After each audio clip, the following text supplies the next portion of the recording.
दिल्ली के ridge area में बिना परमिशन पेड़ काटे जाने के मामले में सुप्रीम कोर्ट ने डीडीए के अधिकारी पर जुर्माना लगाया है। देखिए हमारी खास रिपोर्ट। दिल्ली के रिज एरिया में बिना परमिशन पेड़ काटे जाने के मामले में सुप्रीम कोर्ट में चल रही अवमानना कार्रवाई का मामले में कोर्ट ने डीडीए के अधिकारी पर जुर्माना लगाया। सुप्रीम कोर्ट ने रिज एरिया में बड़े पैमाने पर पेड़ काटे जाने के लिए जिम्मेदार डीडीए के अधिकारी पर 25,000 रुपए का जुर्माना लगाया है।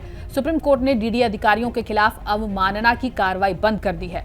हालांकि कोर्ट ने कहा है कि इस मामले में इन अधिकारियों के खिलाफ चल रही विभागीय जांच जारी रहेगी।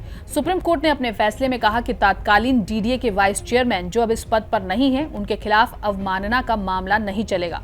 सुप्रीम कोर्ट ने फैसले में कहा कि 1996 के आदेश का पालन न करना, जिसके तहत पेड़ों की कटाई के लिए पूर्व अनुमति की आवश्यकता थी और फिर इस तथ्य को छिपाया गया कि पेड़ पहले ही काटे जा चुके हैं, ये अक्षम्य है और जानबूझकर जानकारी नहीं देकर एक गलत मिसाल कायम की गई है।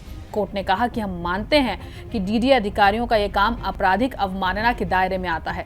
सुप्रीम कोर्ट ने कहा कि इस मामले में सत्ता का दुरुपयोग और प्रशासनिक अधिकारियों का गलत निर्णय हुआ है। हालांकि इसका उद्देश्य अस्पताल के लिए सड़कें चौड़ी करना था, लेकिन ये मामला प्रशासनिक गलत निर्णय की श्रेणी में आता है। कोर्ट ने कहा कि दिल्ली सरकार और डीडीए को इस मसले पर सुधार की जरूरत है।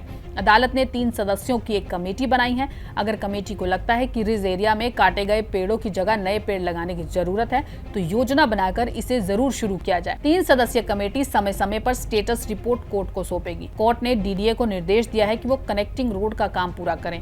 कमेटी कनेक्टिंग रोड की तरफ पेड़ों को लगाने की भी संभावना तलाशेगी।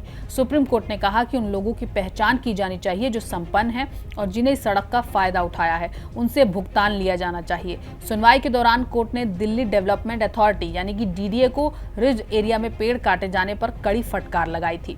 सुप्रीम कोर्ट ने कहा कि राष्ट्रीय राजधानी में पेड़ काटे जाने जैसे काम को हल्के में नहीं लिया जा सकता। कोर्ट ने डीडीए के वाइस चेयरमैन से ये बताने को कहा कि क्या उन्होंने लेफ्टिनेंट गवर्नर के ऑर्डर पर पेड़ काटे हैं। साथ ही सुप्रीम कोर्ट ने डीडीए के 3 अधिकारियों को अवमानना नोटिस भी जारी किया था। Subscribe now and press the bell icon. Never miss an update.